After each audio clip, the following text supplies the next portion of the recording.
Hey guys, I'm Kinsey from North Carolina, and I have a condition called OCD. That means I worry nonstop about all kinds of things. Like, I have to wipe my desk chair 8 times before I can sit on it. I also count my socks 6 times each night to make sure I have enough pairs for the next day. Before I continue, please like and subscribe.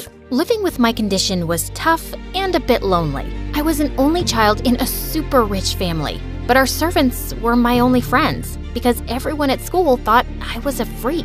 One time, I was sitting in class next to a girl who kept staring at me. "What are you doing with your colored pencils?" "Duh, I'm organizing them so they all face the same way." "You've organized them like 50 times. What are you, a robot?" Everyone started laughing, except this one boy named Blake.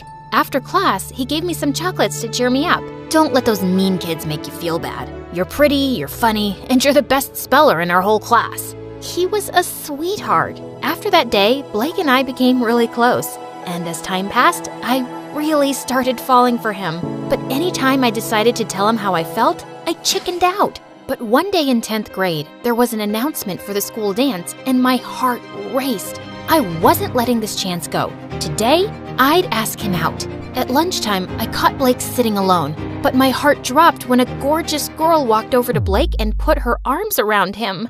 No! Hey, dude, what's going on? Is this your cousin or something?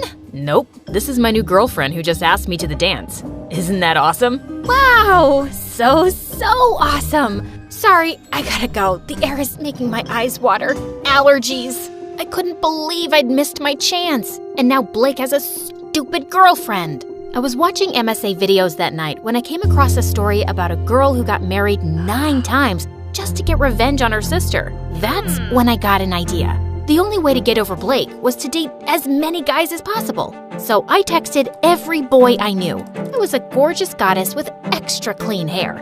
Surely at least one boy would want me. But I woke up to see my phone had blown up with messages from 16 guys. And when I walked into school, a swarm of boys circled me with flower bouquets and even a life-size teddy bear. That's when Blake came up to see me. These guys are going crazy. Did that dude just throw rose petals at you? Oh, that one's been wanting to go to the dance with me. Yep, while you were with your girlfriend, I decided to get myself 16 dates. You can't go on 16 dates. That's crazy. Oh, yes, I can. You just watch. I walked away like a queen and couldn't help notice Blake looked kind of upset. Well, I was glad. He had chosen someone else, and that was his loss. I set up my dates in a row that whole week. 1 at a bowling alley, 1 at an escape room, and 1 at a skating rink. But I realized I didn't like a single guy I went out with. One night, I was stuck at a restaurant with the most annoying guy on earth. "What's your favorite flavor bubblegum? Do you like surfing? Why are you wearing rubber gloves while you eat?" I hate bubblegum and swimming in the ocean. And again, I have OCD and don't like touching silverware at public restaurants. Just then, our waiter came by and he looked around my age. "Excuse me, miss. You have an emergency call." I jumped up right away and the waiter led me to a counter. "Did anyone die? Is my mom sick or worse? They canceled MSA, my favorite channel." Oh, I just made up the emergency call. You just seemed miserable on that date, and I wanted to save you. Oh my God, you're amazing. Thank you. No, you're the worst. You made me think my mom was sick. So, how about I make it up to you after my shift ends? We can go to the park. I have a thing for girls with turquoise gloves. I laughed and immediately agreed to hang out with the guy after his shift. I found out his name was Indigo, and he actually lived close by to me. Actually, I'm homeschooled, so I come here a lot. I don't have a ton of friends. Well, now you have one.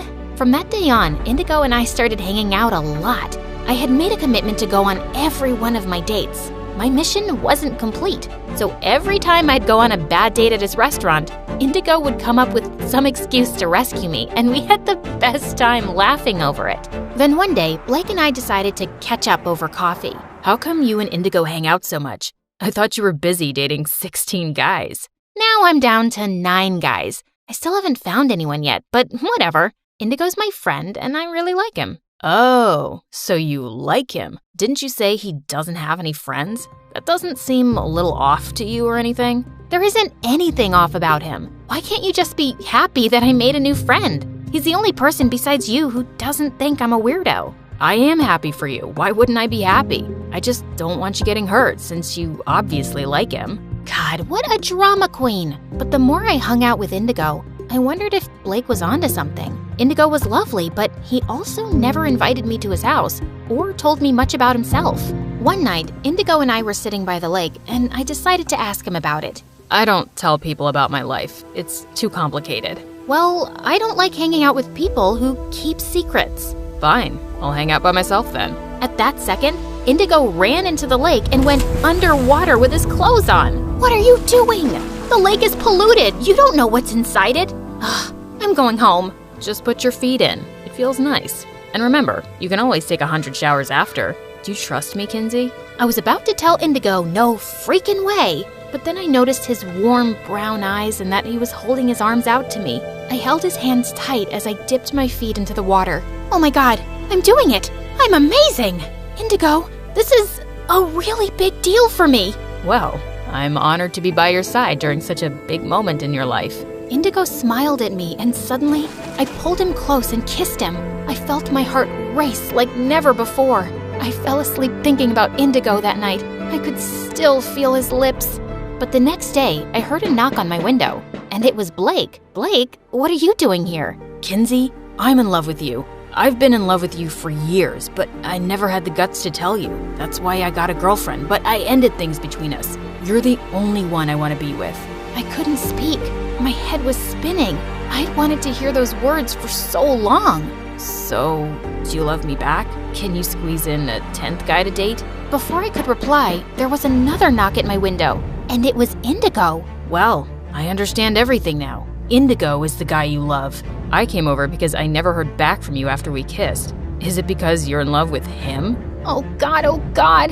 I sat on my bed and both boys sat on either side of me. Okay, it's true. I like both of you, but I don't know who I like more, and I don't want to hurt anyone. Fine then. There's only one way to settle this. You cancel the rest of your 9 dates and date both of us for a few weeks, and then decide who you want to be with. Indigo agreed, and suddenly, the two of them were arguing about where they'd take me and what gifts they'd buy. I kicked them both out so I could go to sleep and take a frickin' bubble bath. But I agreed to their date plan since it was probably the best course of action. Blake was first and invited me over to his house for a candlelit dinner. He was even wearing a suit and playing romantic music. I thought the two of us could have a slow dance before we ate. I actually would love that. Blake pulled me close and my heart fluttered. Even with everything that had happened, I did still love him. But then suddenly, Blake pulled away. What happened to your hands, Kinsey? They're not peeling or red anymore. They look normal. I've been washing my hands a little less. Still a lot, but not 30 times a day. Oh, you wouldn't believe what Indigo made me do the other day.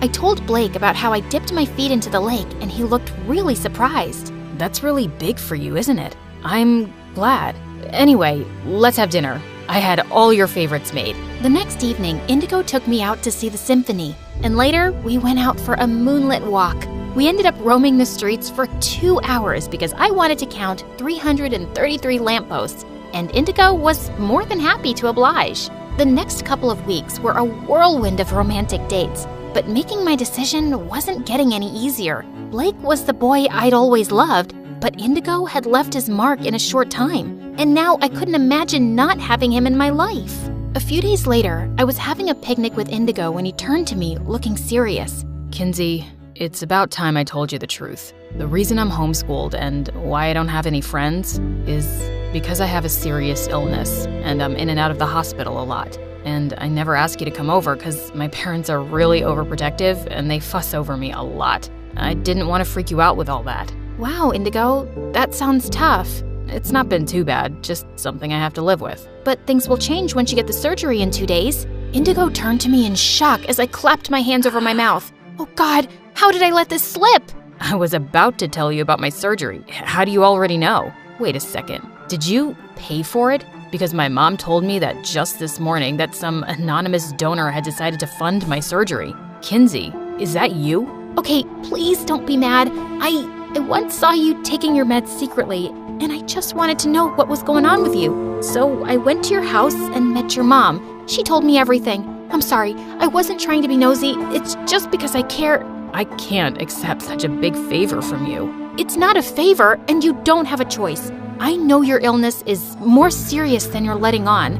You have to do this. You're running out of time. Okay, you're right. I can't thank you enough, Kinsey. Save your speeches for later. You just focus on the surgery now and getting well really soon. The day of the surgery, I reached the hospital an hour before, and I was going to Indigo's room when Blake appeared. I'm so glad you're here, Blake. God, I'm so dumb. I nearly told Indigo everything the other day. But he doesn't know that I paid for half of the surgery, right? You did what? Blake and I turned around to see Indigo in a wheelchair, ready to be taken to the operating room. Listen, Indigo. Are you kidding me? Your lover BFF took pity on me and chipped in too?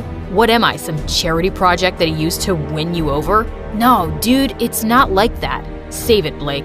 Lucky for you that you're rich enough to pull off such grand gestures. You helped save my life and come off as the hero, so of course she'll choose you. And I'll just end up feeling like a total loser. I'm calling it off. I'm not getting the surgery. And Kinsey, you're better off with Blake anyway, so choose him already and let's get this over with.